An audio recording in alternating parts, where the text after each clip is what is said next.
Berjumpa lagi dengan saya, Neni Susilawati dari Fakultas Ilmu Administrasi Universitas Indonesia. Baik, setelah teman-teman kemarin sudah selesai mengerjakan latar belakang masalah, kali ini kita akan melanjutkan dengan subbab yang kedua di dalam bab pendahuluan, yaitu pokok permasalahan, tujuan penelitian, dan signifikansi penelitian. Pokok permasalahan dalam penelitian merupakan perumusan masalah yang lebih terfokus. Ini adalah bagian yang sebenarnya tidak terpisahkan dari latar belakang masalah. Konsep utama yang akan dimunculkan dalam penelitian ini bukan dimunculkan dalam bentuk pendefinisian, melainkan dalam bentuk gambaran umum secara objektif. Di bagian dari paling akhir dari pokok permasalahan ini, teman-teman dapat merumuskan suatu pertanyaan penelitian. Nah, yang suka jadi pertanyaan adalah, pertanyaan penelitian itu bagusnya berapa sih? Gitu ya. Sebenarnya tidak ada rumusan khusus mengenai jumlah pertanyaan penelitian. Semua bergantung pada kebutuhan si peneliti. Mau seberapa jauh, seberapa dalam menggali suatu permasalahan. Nah, kalau misalnya teman-teman hanya butuh satu pokok permasalahan atau research question atau pertanyaan penelitian itu tidak apa-apa. Tapi kalau misalnya butuh sampai 2 atau 3, nah, ini yang perlu juga diperhatikan. Perhatikan apa? Perhatikan sumber daya yang teman-teman miliki saat ini. Apakah dengan waktu yang tersedia itu cukup untuk menyelesaikan 3-2 pertanyaan penelitian? Jadi dalam menyusun pertanyaan penelitian berapa jumlahnya, teman-teman juga mesti memperhatikan ketersediaan waktu, biaya, dan tenaga yang dimiliki oleh teman-teman. Pastikan bahwa penelitian teman-teman itu visible untuk dilakukan. Namun yang paling penting dari semua itu adalah pertanyaan penelitian dapat membuat penelitian teman-teman menjadi lebih terfokus. Berikut adalah beberapa tips yang dapat saya share untuk menyusun pokok permasalahan. Yang pertama, berhubung pokok permasalahan adalah lanjutan dari latar belakang masalah, maka sebaiknya tidak menggunakan repetisi penjelasan atau repetisi kalimat yang sudah dilakukan di dalam LBM. Jadi, melanjut saja pembahasannya dari LBM tadi ke pokok permasalahan. Sajikan satu atau beberapa paragraf sebagai pengantar dari pokok permasalahan tersebut sebelum menuju ke pertanyaan penelitian. Tidak usah banyak-banyak karena pada dasarnya sebagian besar ide sudah ada di dalam LBM. Yang kedua, ujung dari pokok permasalahan adalah pertanyaan penelitian atau research question. Maka sajikan dalam bentuk pertanyaan atau kalimat tanya. Bila lebih dari satu research question, maka silakan menggunakan pointer. Yang ketiga, pastikan bahwa research question adalah intisari dari apa yang sebenarnya mau teman-teman kaji. Jadi, harus representatif dengan maksud dari teman-teman. Nah, oleh karena itu, research question juga harus jelas terrepresentasi di dalam judul penelitian, baik variabel maupun cakupannya. Yang keempat, ini menurut saya, untuk jenjang S1 atau untuk penulisan skripsi, research question itu mungkin kisaran 1-3 pertanyaan penelitian saja.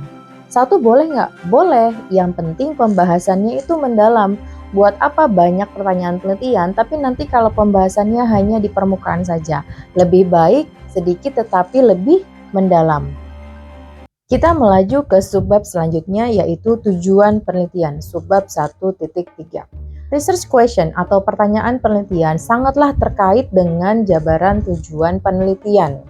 Kalau research question dikemukakan dalam bentuk kalimat tanya, tujuan penelitian dalam bentuk pernyataan. Ya, jadi kalau RQ dalam bentuk pertanyaan, tujuan dalam bentuk pernyataan. Ya, nah contoh, kalau research question-nya, bagaimana proses formulasi kebijakan dalam penentuan tarif PPh final UMKM? Nah, pertanyaan penelitian tersebut bisa dikonversi menjadi tujuan penelitian, yaitu memperoleh proses formulasi kebijakan dalam penentuan tarif PPh final. Nah, teman-teman mesti memilih kata kerja yang sesuai dengan apa yang akan kalian hasilkan nanti. Kata kerja menganalisis boleh digunakan, namun sebaiknya hanya apabila sulit menemukan padanan kata kerja yang lebih tepat dan spesifik. kadang kita memang sulit menemukan kata kerja yang lebih spesifik untuk menggambarkan apa tujuan penelitian kita. Jadi kalau misalnya sudah ada di fase itu, maka teman-teman baru mungkin boleh menggunakan kata-kata menganalisis. Karena kata menganalisis sebenarnya mengandung arti yang lebih umum dibandingkan dengan kata lainnya seperti mengidentifikasi, menguraikan, menggambarkan, dan lain-lainnya. Karena pertanyaan penelitian erat kaitannya dengan tujuan penelitian, maka jumlah pointer yang diuraikan di dalam pertanyaan penelitian juga mesti sama dengan jumlah pointer yang diuraikan di dalam tujuan penelitian. Kalau kita hanya memiliki satu pertanyaan penelitian, maka tujuannya pun juga hanya satu. Biasanya seperti itu. Atau kalau kita punya 3 pertanyaan penelitian, maka tujuan penelitiannya pun relate dengan itu, yaitu ada 3 tujuan penelitian. Dalam buku Metode Penelitian Kuantitatif, Teori dan Aplikasi yang ditulis oleh Bambang Prasetyo dan Lina Miftahul Jannah, dikatakan bahwa ada 4 signifikansi penelitian dalam ilmu sosial. Yang pertama adalah signifikansi akademis, yang kedua signifikansi praktis, yang ketiga signifikansi sosial, dan yang keempat adalah signifikansi teknis atau metodologis. Suatu penelitian dapat dikatakan memiliki manfaat akademis jika jawaban yang diperoleh dapat menyumbang pemahaman ilmiah, perbaikan atau modifikasi teori yang telah ada, atau bahkan pembentukan konsep atau teori baru. Penelitian yang memiliki manfaat praktis terjadi jika penelitian tersebut dapat dimanfaatkan langsung untuk tujuan atau kepentingan praktis pemecahan suatu masalah. Sementara, manfaat sosial dari suatu penelitian dapat berupa pembentukan kesadaran, pengetahuan, serta sikap masyarakat atau kelompok sosial tertentu, sedangkan manfaat teknis dalam suatu penelitian terjadi jika penelitian tersebut berusaha untuk menjawab permasalahan penelitian dengan melahirkan teknik atau metode penelitian atau pengukuran yang lebih valid dan atau reliable. Dari keempat jenis signifikansi penelitian tersebut, apakah teman-teman harus memenuhi semuanya? Tidak, salah satu saja sudah cukup. Minimal, signifikansi akademis yang pasti ada, yaitu bagaimana manfaat penelitian ini bila sudah selesai untuk perkembangan pengetahuan dalam bidangnya. Penelitian skripsi mahasiswa S1 minimal memiliki signifikansi akademis.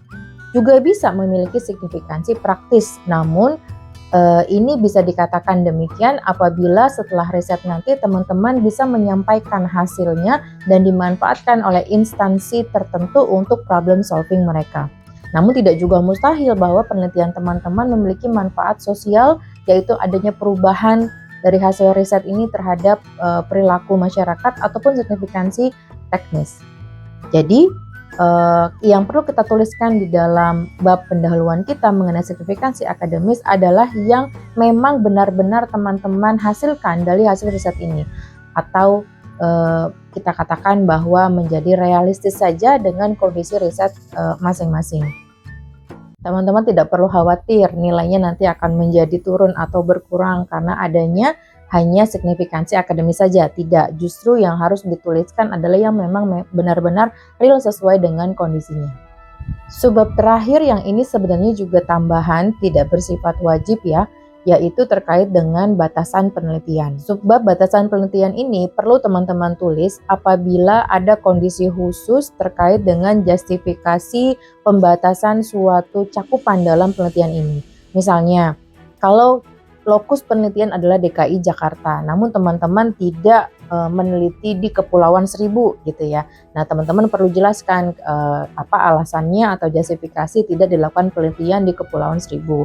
Atau misalnya penelitian menggunakan konsep yang di dalamnya sebenarnya ada 5 dimensi, tetapi karena suatu keputusan atau pertimbangan teman-teman tidak menggunakan kelimanya, mungkin hanya 3 atau 4 dimensi.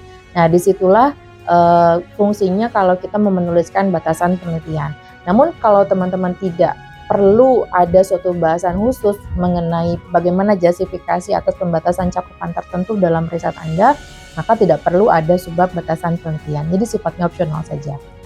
Baik, sudah kita bahas ya semua hal-hal yang perlu ditulis di dalam bab 1 pendahuluan sebuah penelitian, atau dalam hal ini adalah contohnya skripsi. Nah, baik teman-teman, selanjutnya adalah menulis bab 2 atau tinjauan pustaka dan kerangka teori. Kita akan ketemu di video selanjutnya. Sampai jumpa.